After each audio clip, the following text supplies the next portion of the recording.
Thank you everyone. और आज के दिन को देखिए बेहतरीन बनाने का पहला विकल्प यही होता है कि आप अपनी पूरी शिद्दत के साथ इस सेशन में आओ। और पूरी शिद्दत के साथ सेशन में आने का एक ही तरीका है, जब आप मेंटली और फिजिकली यहाँ पे हो। तो ये छोटा सा जो डांस हमने किया वो इसीलिए किया कि आप पूरी तरीके से सेशन के अंदर आओ, और उसके बाद जो भी बातें मैं आपको बताने वाला हूँ डेफिनेटली वो आपके लिए काम करेगी। देखो, अभी मेरे आने से पहले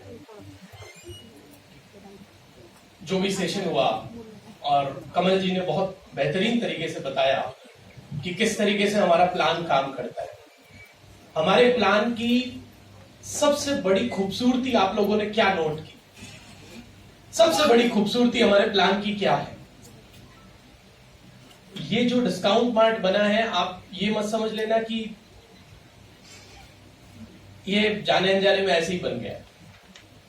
इसके लिए पहले हमने पूरी रिसर्च और R&D करी है इसके ऊपर, और रिसर्च और R&D का नतीजा डिस्काउंट मार्ट है।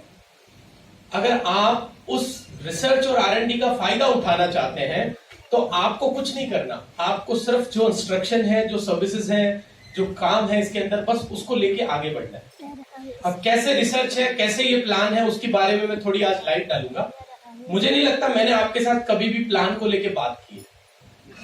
कितने लोग डिस्काउंट मार्ट फैमिली से हैं? पहले तो मुझे ये बताइए, कितने लोग अपने साथ जुड़े हुए हैं, डिस्काउंट मार्ट में हैं? ओके, तो कुछ लोग नए भी हैं आज, जो हो सकते हैं आपके रिश्तेदार हैं, गेस्ट हैं, आपके दोस्त हैं। देखिए, कार्यक्रम को स्टार्ट करने से पहले या आगे की बात करने से पहले थोड़ा सा मैं मेरा बेसिक इंट्रोडक्शन दे दूं। मेरा नाम डॉक्टर जगदीश पारिक है और मैं भारत सरकार के न्यूरो रिसर्च सेंटर में एज ए अपॉइंटेड डायरेक्टर हूं। इसके साथ साथ भारत सरकार ही नहीं, सिंगापुर गवर्नमेंट और दुबई गवर्नमेंट में भी जो रिसर्च सेंटर बने हुए हैं उनमें भी मैं as a appointed director Bharat सरकार को रिप्रेजेंट कर रहा हूं। आप सब लोगों के लिए एक गर्व की बात ये रहेगी आने वाले दिनों में कि अभी अभी 4 दिन पहले ही मेरे पास एक कंज्यूमर मिनिस्ट्री से लेटर मिला है कि भारत सरकार एक निगरानी दस्ता बना रही है डायरेक्ट सेलिंग के ऊपर। तो उस निगरानी दस्ते में भी वो मेरे को एज ए बोर्ड मेंबर ले रही है। तो आप इतना तो निश्चित मानिए कि हम जो काम करेंगे वो इंडस्ट्री में टॉप नॉच होगा और इतना लीगल होगा कि आपको कभी उसको देखने की जरूरत नहीं पड़ेगी। क्योंकि हम खुद अगर गवर्नमेंट को ये सजेस्ट कर रहे हैं कि किस तरीके से लॉ को इम्प्लीमेंट करना है या कैसे हम उनके नॉलेज पर्सन की तरह काम कर रहे हैं, तो जो हम काम करेंगे वो तो बिल्कुल डेफिनेटली 100% सही तरीके से करेंगे। अभी कमल जी जो सेशन की बात कर रहे थे, मैं वापस उसी पे आता हूं एक बार। कमल हजारिका जी डिस्काउंट मार्ट का प्लान बता रहे थे। उस प्लान की सबसे बेहतर खूबी क्या है, ये नोट करिए आपने किसी। देखिए, प्लान तो बहुत सारे होते हैं, आपने भी खूब सारे प्लान सुने होंगे ना। और डायरेक्ट सेलिंग और MLM को ऐसा बोला जाता है कि ये लोगों को जोड़ने का प्लान होता है। सुना है या नहीं सुना है ऐसा? लोगों को जोड़ने का जो बिजनेस है वो डायरेक्ट सेलिंग है, MLM है। मानते हैं आप इस बात को? लेकिन हमारा जो प्लान है वो लोगों को जोड़ने का नहीं है, वो लोगों को सक्सेस करने का प्लान। आप तब तक अगली रैंक पे नहीं जा सकते जब तक कि निचली रैंक वाले लोग सक्सेस ना हो। अगर आपके सिल्वर स्टार गोल्ड स्टार बनेंगे तो ही आपकी अगली रैंक आएगी। इसका मतलब क्या है? आपने जिसको इनवाइट किया उसको जोड़ के छोड़ दिया, ये आज तक MLM था।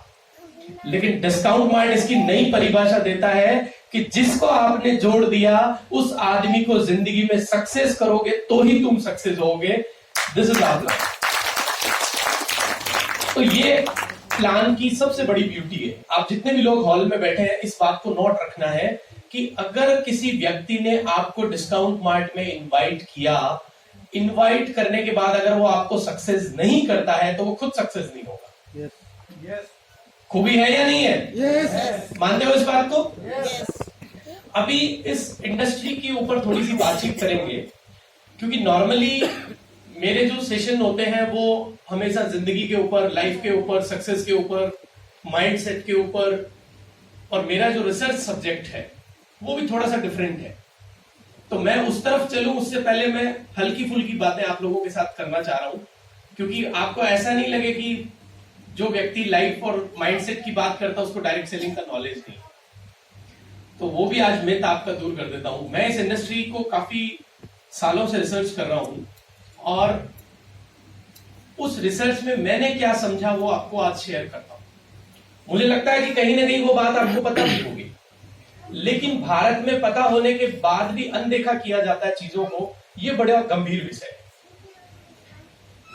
क्या चीज अनदेखी करते हैं हम वो बताता हूं। इंडिया में डायरेक्ट सेलिंग कब से स्टार्ट हुई? इंडिया में डायरेक्ट सेलिंग स्टार्ट हुई दोस्तों 1996 से। मानते हैं इस बात को? 1996-97 में डायरेक्ट सेलिंग के बीज इंडिया में आए, और कुछ फॉरेन की कंपनीज वो यहां पे लेके आए। तो पिछले करीब 26 साल से, 26-27 साल से डायरेक्ट सेलिंग इंडिया में चालू हो गया। फॉरेन कंपनी जो इंडिया में आई, मुझे एक बात बताइए, फॉरेन की जो कंपनीज है वहां पे करेंसी भी कौन सी है? डॉलर, पाउंड, यही चलती है ना, रुपया तो नहीं चलता है ना। तो उनके प्लान भी किस पे बने हुए थे? डॉलर और पाउंड पे बेस्ड थे। और कुछ कंपनीज ने अच्छी डॉलर पाउंड के प्लान जब उन्होंने इंडिया में लॉन्च किए, तो भारतीय लोगों को लगा कि यार ये तो बहुत महंगे हैं, उनकी जो चीजें हैं वो क्या है, बहुत महंगी है। क्योंकि भारत की जनता जो है वो 3 टाइप की है।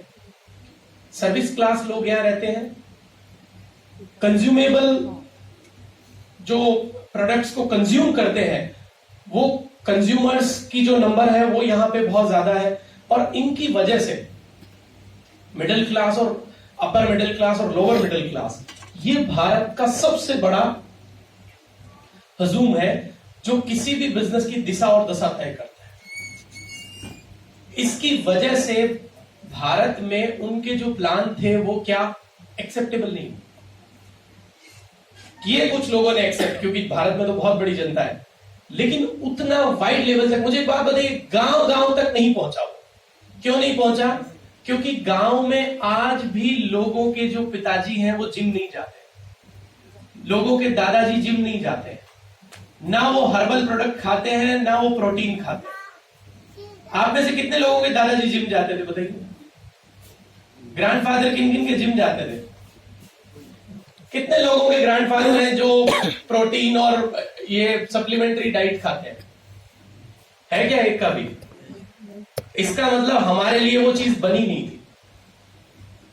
दूसरा, भारत की जो मुद्रा है वो रुपया है, और वो प्लान डॉलर और पाउंड में डिजाइन हुए, तो उसका मतलब वो भी हमें टच नहीं कर पाएंगे।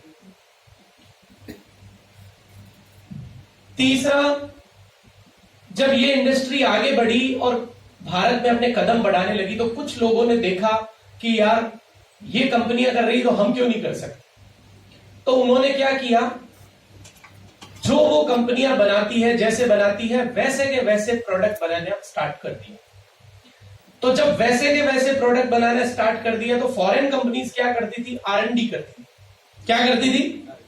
R&D पे पैसा खर्च करती थी और अच्छे प्रोडक्ट बनाती थी, इसलिए उनकी कॉस्ट बहुत ज्यादा होती थी, प्राइस बहुत ज्यादा होती थी। भारतीय कंपनियों ने क्या किया, उसकी कॉपी करना स्टार्ट किया, क्योंकि भारत वाले सबसे ज्यादा आसान उसी को मानते हैं। बोले बनाएगा कौन यार, बोले सीधा कॉपी आ रहा है, कॉपी पेस्ट मार। उन्होंने बस वही नाम लेबल चिपका के कंपनियों के सैकड़ों प्रोडक्ट मार्केट में उतार दिए। और जब वो सैकड़ों प्रोडक्ट मार्केट में उतरे तो एक प्रॉब्लम आ गई। प्रॉब्लम ये आ गई, एक सस्ता वाला एलोवेरा, एक महंगा वाला एलोवेरा, कौन सा ले? समझ में आ रही बात? एक सस्ता वाला सुपर फूड, एक महंगा वाला सुपर फूड, कौन सा ले? तो कुछ लोगों ने जो महंगा वाला नहीं ले सकते वो सस्ता वाला लेना स्टार्ट कर दिया।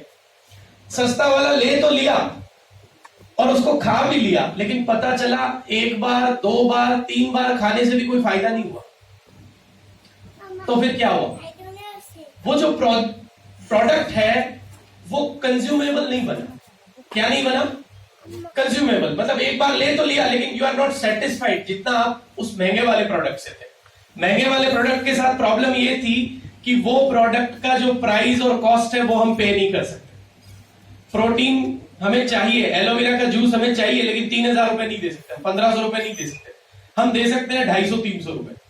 अब वो 300 रुपए वाला हमने 3 बॉटल पी लिया, फिर भी कोई काम नहीं कर रहा, क्योंकि वो तो वैसे भी कचरा ही है, उन्होंने कॉपी करके बनाया, उनको पता ही नहीं होता कैसे। तो कंज्यूमर के साथ क्या प्रॉब्लम हो गई, कंज्यूमर ने उसे कंज्यूम करना बंद करके ट्रेडिशनल जो कंपनियां थी उनके प्रोडक्ट लेना स्टार्ट कर दिया। इस कारण भारत की जो डायरेक्ट सेलिंग इंडस्ट्री की व्यवस्था है उसकी एक बड़ी विडंबना आपको बताता हूं।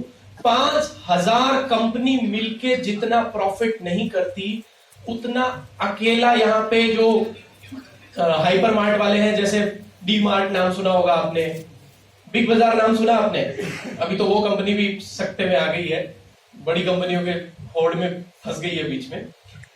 उसका जो प्रॉफिट था 5,000 कंपनी का मिलके उतना प्रॉफिट नहीं था। प्रॉफिट की बात कर रहा हूं, बात समझ रहे हैं आप? Yes sir. कई कंपनियां ऐसी है जो छोटी 50 पैसे की टॉफी आती है, 50 पैसे की टॉफी का टर्नओवर अगर आप उनका सुनोगे तो वो 100 करोड़ का टर्नओवर करती है। कितने का? 100 करोड़ का टर्नओवर करती है 50 पैसे की टॉफी से। एल्पेनलीबे नाम सुना आपने? खाते भी होंगे। छोटी टॉफी बड़ा टर्नओवर कर देती है, क्यों? क्योंकि वो कंज्यूमेबल है। तो इस इंडस्ट्री में चलेगा वही, टिकेगा वही, रुकेगा वही, जिसको लोग बार बार क्या करेंगे? कंज्यूम करें कि यार मेरे को लाना है घर पे, यूज करना है, अगले महीने फिर खत्म हो गया, फिर लाना है। वो प्रोडक्ट अगर किसी कंपनी में है तो उसको चलाने की जरूरत नहीं है दोस्त, वो अपने आप चलेगी। उसके आगे का क्वेश्चन है रिपीटेबल। रिपीटेबल का मतलब ये हुआ कि आपने कंज्यूम तो किया, लेकिन आप उसी ब्रांड के साथ स्टिक हो जाओगे जिंदगी भर के लिए, उसको बोलते हैं रिपीटेबल। यानी कि आपको एक बार आपने कोई पेस्ट से दातुन किया और आपको लगता है जिंदगी भर मैं यार इसी से करूंगा, तो उसके लिए क्या चाहिए? उसके लिए उस प्रोडक्ट की प्राइस भी ठीक होनी चाहिए, प्रोडक्ट में क्वालिटी भी अच्छी होनी चाहिए, प्रोडक्ट के टेस्ट और आप जो कंज्यूम कर रहे हैं आपके तड़का और मेंटालिटी के अकॉर्डिंग होना चाहिए। वो भारत में बिल्कुल ऐसा नहीं हुआ। ऐसा ना होने की वजह से क्या हुआ कि जो 5-5 हजार कंपनी यहां पे काम कर रही थी, आज भी अगर जितने भी लोग हॉल में बैठे हैं मैं उनको बोलूं कि 50 कंपनी के नाम बता दो तो नहीं बता पाएंगे। 5 या 10 कंपनी के नाम ही पता है या नहीं है? वही कंपनी को जानते हो, उसके बाहर आपने 10 साल से काम कर रहे हो, 8 साल से काम कर रहे हो, 15 साल से काम कर रहे हो, आपको नहीं पता। क्योंकि जो भी चीज बनाई गई है वो बिना R&D के बना दी गई। अब मैं आपको थोड़े से सरकारी आंकड़ों से मुखातिब कराता हूं। सरकारी आंकड़े क्या है? भारत में डायरेक्ट सेलिंग का जो व्यापार है वो बिना कानून के चल रहा था पिछले 26 सालों से। कितने सालों से? और कोई भी व्यापार बिना कानून के चलेगा तो मुझे बताइए उसका फ्यूचर क्या है? खतरे में है। कुछ भी हो सकता है, सरकार की जजगी उठा के फेंको, सबको बंद कर देंगे एक दिन में। लेकिन 2022-28 दिसंबर, या आप बोल सकते हैं उसके 90 दिन बाद 2023-28 मार्च, वो ऐसा सुनहरा दिन था जब भारत में डायरेक्ट सेलिंग कानून भारत सरकार ने स्थापित कर दिया। इसका मतलब है जितने भी लोग इस इंडस्ट्री में काम कर रहे हैं उनका यह निश्चित हो गया कि अब इस इंडस्ट्री में हम काम सीना ठोक के कर सकते हैं, क्योंकि अब सरकार भी हमारे साथ है। तो गवर्नमेंट अगर किसी चीज के साथ है तो आपका काम करने की ताकत डबल हो जाती है कि यार गवर्नमेंट बोल रही है कि काम करो। तो हम लोगों का एक अच्छी बात यह है कि पिछले साल ही कानून बना है, और कानून बनने के बाद हमारी इस कंपनी की स्थापना हुई है। इसका मतलब क्या है भारत सरकार के जितने भी कानून या लॉ है डायरेक्ट सेलिंग को लेके, उनको हमने पूरा स्टडी करके हमारी टीम ने, लीगल टीम ने, और उसके बाद इसको इंप्लीमेंट किया। आप समझ रहे हैं मेरी बात को?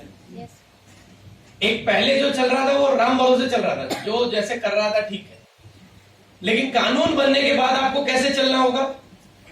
According to law. तो हम एज पर लॉ काम कर रहे हैं 100%।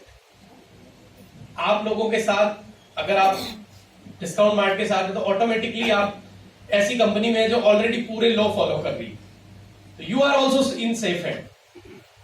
और हमेशा ध्यान रखिए, कानून के अबाउट जाके अगर कोई भी काम आप करेंगे तो आज नहीं तो कल तकलीफ में आने वाले हैं या नहीं है? yes, क्योंकि हम कानून से बड़े नहीं है, जो वो बोलेगा वो हमें करना है। अभी उसके आगे चलते हैं थोड़ा। अब भारत सरकार ये बोल रही है, रिसर्च के आंकड़े ये बोल रहे हैं कि 2025 में